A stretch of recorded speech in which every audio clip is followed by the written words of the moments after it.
So these pitcher plants are so fun and interesting. I bet kids just go wild over them. They love them. It's when I got into them, when I was like 13. Very cool, very cool.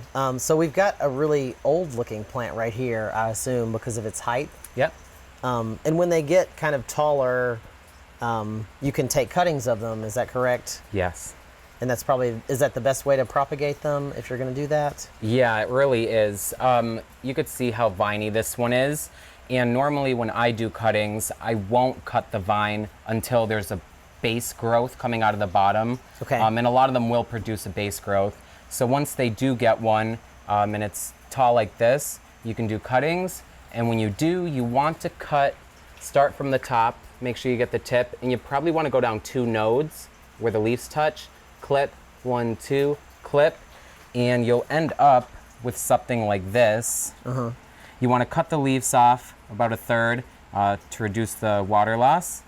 You want to dip it in some of this rooting powder, and then with your finger or a pencil, you just want to put it down, press, and then once you got that going, you want to slam some water on it. Make sure it's nice and moist, let it run through the bottom of the pot.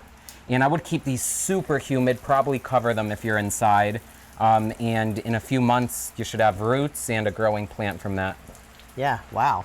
So they are really slow to root, so don't pull it out and look at it constantly. Just leave them, yep. The biggest thing now, once you do the cutting, is that you really want to make sure the plant's holding all the moisture because it doesn't have roots to suck it up. So you really want to keep it humid. And in a couple months, you'll see it'll start to get a growth from the side and start a whole new plant. These pitchers, these are not the actual flowers, correct? They're not. Nope, they're actually a modified leaf. The flowers are a little more basic looking, a lot more basic looking compared to the pitcher. Just started hybridizing, making a lot of our own stuff here, and really excited to see what we create. This is a male flower, and Nepenthes have either male or female flowers. So to pollinate them, you have to make sure you have both in flower at the same time, which sometimes can be a little tricky. Wow, so this plant is always a male plant? It will always be a male plant, yes. Wow. There are rare cases where they can produce both, but I've never had that happen. It's super rare. Very cool. So it looks like we've got some spent flowers, and then I guess the active pollinator, this bright yellow. That's correct, yep. It'll almost look fuzzy on the end, powdery, when it's ready. So it's not always necessarily the brighter color? No. Okay. I mean, do you have any to pollinate? Yeah, I'll show you guys. So, do you have a female to pollinate? Some people everyone has their process. I honestly am a little more easygoing about it. I just kind of pluck the flower off, and you'll see you get the pollen there. And then I am gonna come your way. This is a female that I'm pollinating. You could see they don't have any pollen on the end. And I cut my crosses off here with the little ties. And this plant I'm doing right here. So I just get the pollen and I go from flower to flower and I just dab the pollen on the end. Playing pollinator. Yes. Some people use a paintbrush, Q-tip. It's kind of whatever works. I like to just do it this way. There's a lot of pollen on the end of here. And yeah, I'll just go around. I'll do this actually for a couple days in a row to make sure it's super pollinated.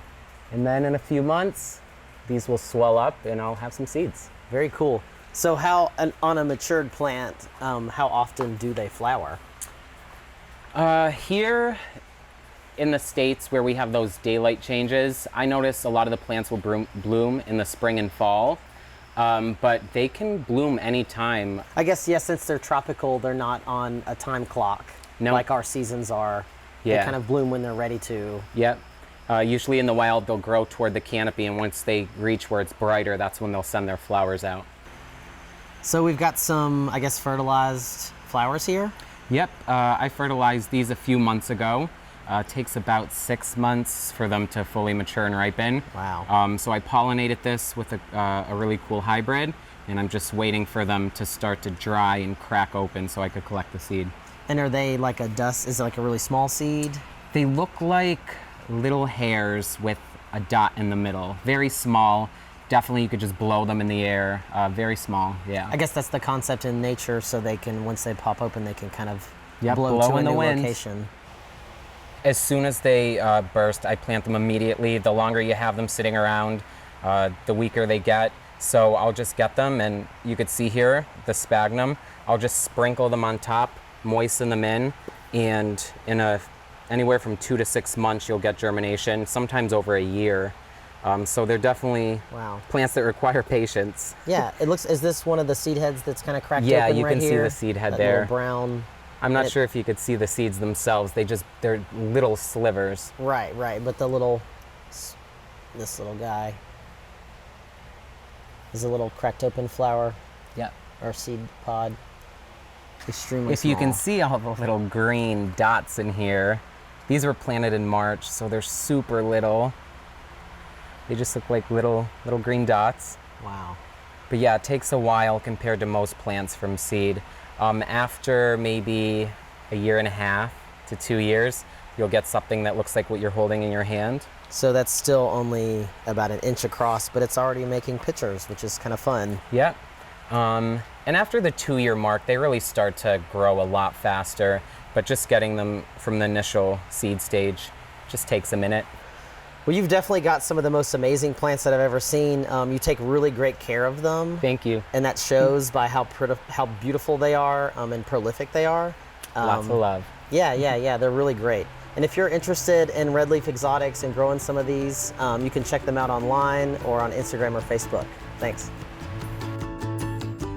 For inspiring garden tours, growing tips, and garden projects, visit our website at volunteergardener.org or on YouTube at the Volunteer Gardener channel, and like us on Facebook.